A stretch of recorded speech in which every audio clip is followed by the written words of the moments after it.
Uy, akong focus na. Nagbabalik po tayo. Then, ito na po yung first phase ng skirting. Lalagyan nyo muna ng toppings or pang-ibabaw na tela para doon ikakabit yung mga pins or yung skirting. So, sa ating design, ito po yung ating design. As you can see, 3 diamonds. So, ito po yung ginawa namin. Ito po yung magiging basis ng diamonds. Ito yung pang-una.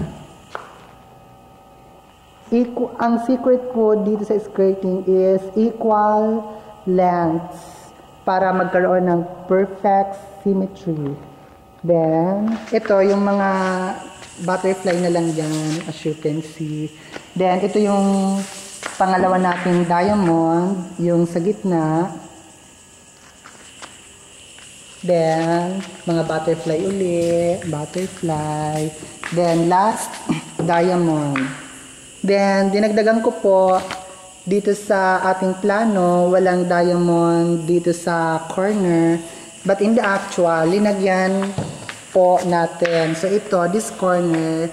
At doon po sa another end, corner na yon, magkakaroon ulit tayo ng diamond. So, basically, dito sa ating plano, it can change. Yung plano natin, pwedeng magbago as we practice it in the actual process.